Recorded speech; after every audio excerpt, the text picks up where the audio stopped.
thank you for listening to me as the last speaker of the day. I know people on the other side of the hemisphere has to stay awake until like 4 o'clock in the morning. It must be very hard.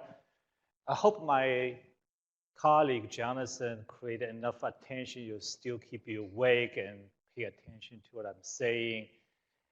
It doesn't mean I'm so interested, but the contents, I hope that will be helpful to you. So my question is, before today, how many of you are aware of the study data rejection criteria can be enforced to turn away your application? So how many of you are aware of that?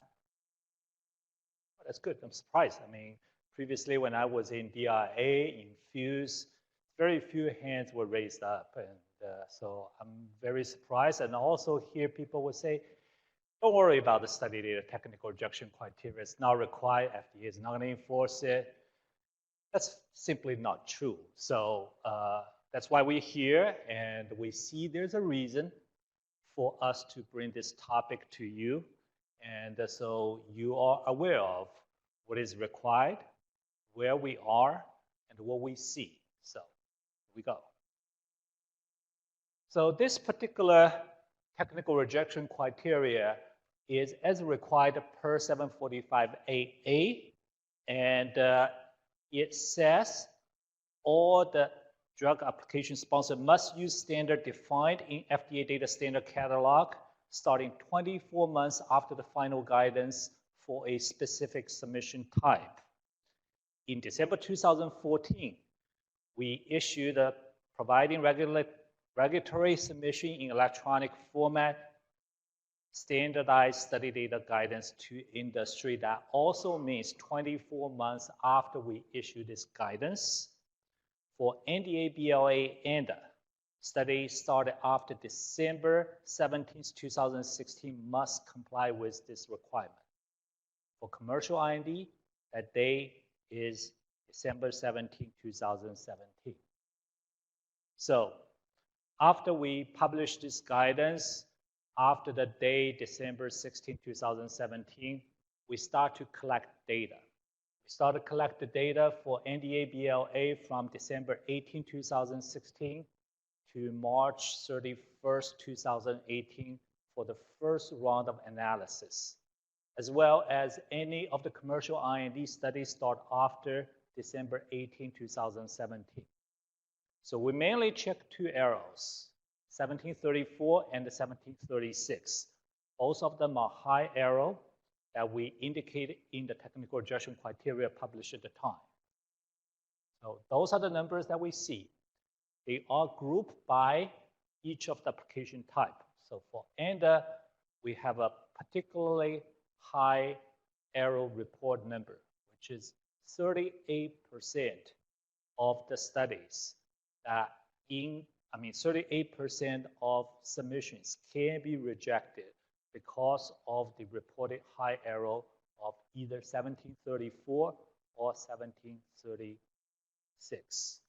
So this particular number also indicating if you have multiple studies in one application, if one of the study reporting an error, your whole submission can be rejected.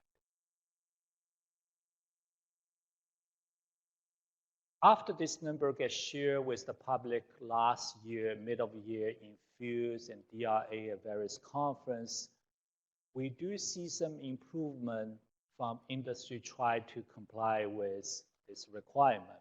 So we monitor the data that we received, and we did another analysis in the end of 2018, and this is the number that we see for the whole calendar year of 2018 from January to December. So the number are better. The error reported overall is 21%. For ANDA is 24.7%, which means the error reduced about 14% in general for ANDA applications. However, we still see a quite high number of errors being reported for the submission that we received. And that's still being a concern. And we look at this one there, even though the error rate is declining, but it gets to a plateau in the last couple of quarters that we see. So in response to that, in January 2019, we published a new technical rejection criteria in responding to the feedback that we hear from the industry, from the information that we gather from the analysis. So we published this one in January 2019. And this is the major changes that we have in the technical rejection criteria to help people. We provided more detail in 1734 and 1736, indicating what we're looking for. We feel the need to raise the error level 1735 from medium to high. We included the error 1789. And we also added table 1 to provide details how we look into per different application type and different type of study, clinical or non-clinical. We provide examples of Appendix 1, and we're also providing examples of TSXPT file that we require. There are two kinds. One we call the full spec of TS file, another one we call the simplified TS file for a reason that you will see later on. In addition to that, from the previous conference, people were saying, okay, would you be able to tell me what kind of error that you reported for the study I have submitted? So in response to that, we provided something what we call the SelfCheck worklist. So this particular worklist is designed in the sense, so before you submit your submission, you take out this SelfCheck worklist, follow the instruction associated with it, and go to check the checkboxes is in there, then you'll be able to see what type of errors the FDA might see. So that is a tool that we provide along with the updated technical rejection criteria to help you conform with the technical rejection criteria that we are updated. So those are the highlight of the technical rejection criteria that we have. And highlight the yellow area is the area that we either clarify or we provide more detail of. So you will see error 1735 has been required as a medium error from the previous TRC, and now it is being required as a high error, which means it can be rejected. And in addition to, we see a large number of errors are due to the STF files not being submitted along with the study. So we include 1789 as a requirement in order for us to executing the other 1734 and 1736. Here are the numbers at a study level. So we look at per end applications there. So this is per analysis of studies that we receive. There are particularly high number of errors not conforming 1735. So 1735 indicating the study files need to be properly tagged in the STF file. So if we including 1735, that means approximately 67% of the original submission will have reported one of the 1734, 1735, or 1736 errors. So this is particularly alerting to us, and that's the reason why we think it's very important to reach out for you to aware. This is an important requirement that you need to check.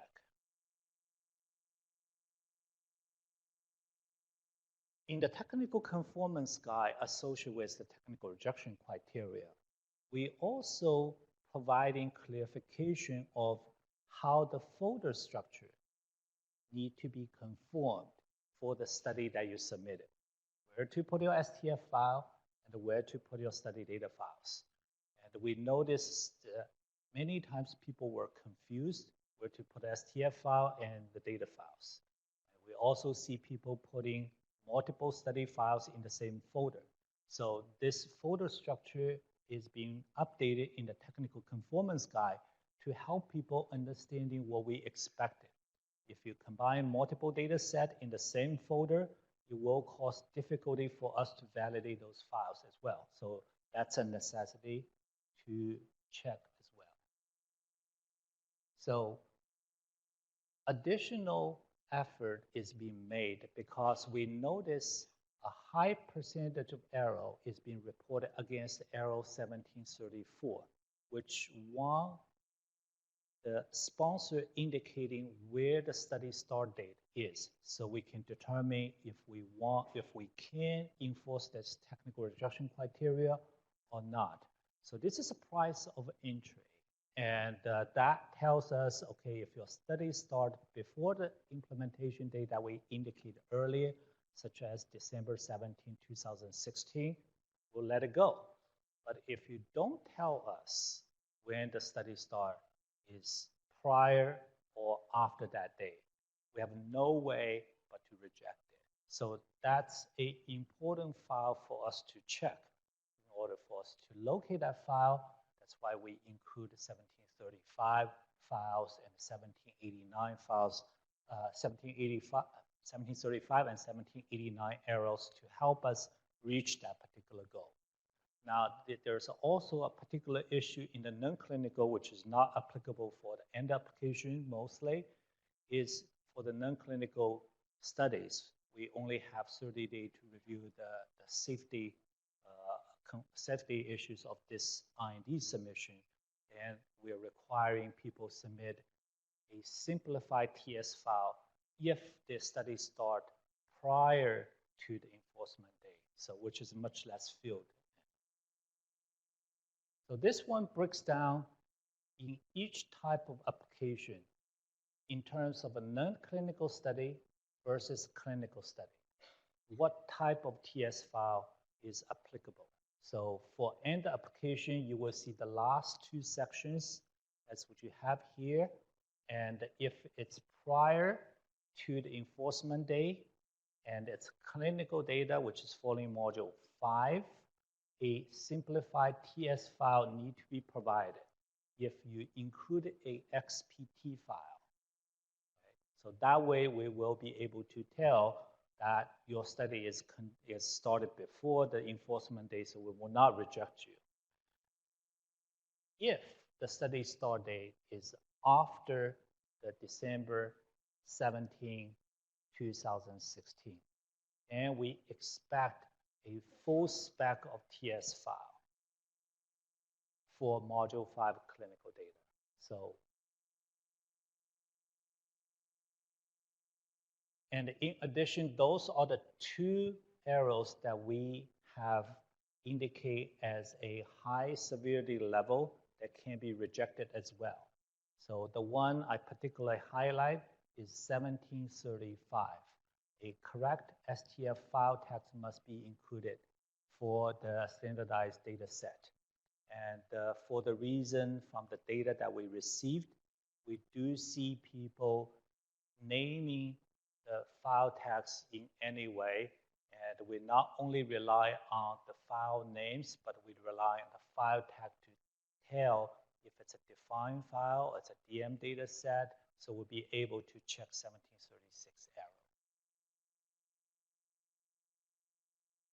Now, not only we're providing the technical rejection criteria, but we also try to see how can we help industry to comply with these rules there.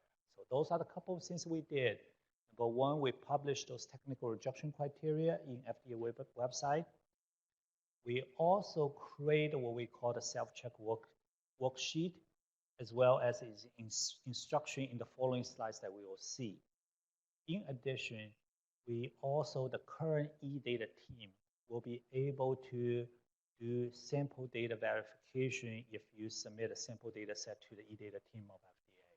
So they will put a preliminary check for the data set you try to submit. And here are those files where they're located in the FDA website. And this is the example of SelfCheck worksheet. And they will be able to see those worksheets are very simple. We kind of try to mimic a text worksheet somehow, and you'll be able to see and answer a couple of questions, or you submit to CDER, or you submit to CBER. Is it clinical data or not clinical data? Is it a section in each of section to check, is your study ID in the STF file? What is it? Is it study ID in the TS file? Are they matching? And do you have the proper format of study start date?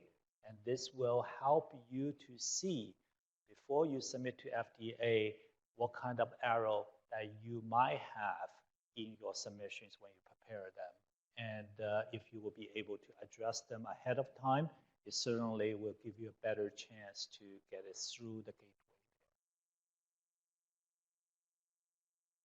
there. And this is the sections that you see specifically. We highlighted the error 1735, the type of question we will ask, and to help you not to having a 1735 error in terms of a proper file tags. If you see section question 5H or the STF file tags for the SDTM data set, is it tagged as data tabulation data set SDTM? And if you do, you're likely to be fine. If you don't, you name something else, you name it define. Sorry, that's not going to work there. So another question that we get from the previous meeting is also, okay, when FDA will actually start to check those technical rejection criteria. We're actually checking it right now. We just haven't turned on the switch and say, okay, sorry, you have to, we'll reject your submission for those technical conformance issue. And what we have here is the general timeline in 2014 when we published the guidance. And when those timeline that is required for NDA, BLA, and applications, and the commercial INDs. When did we updated technical rejection criteria? And how we implement this technical rejection criteria conformance as a part of our ECTD validation transition project. As you know, we're transiting from the GS Global Submit to the Lawrence toolset. So the validation tools will be part of this particular implementation. And what we envision is towards the end of this year, we will providing 90-day notice to the industry, and we'll start to enforce those technical rejection criteria rules there. So in summary, and those are the information that, based on our conformance analysis, overall 21% of application across all application types that report some errors in those high severity errors, 1734, 35, 36, 1789. So for that reason, we updated technical rejection criteria and the SelfCheck worksheet. And given this situation, at this point, we haven't turned on the technical rejection criteria yet, but we do intend somewhere towards the end of the year, given the notice to industry, we'll flip on the switch there. And here are some of the reference information about the guidance, about the conformance guide, rejection criteria, SelfCheck worksheet, and those information.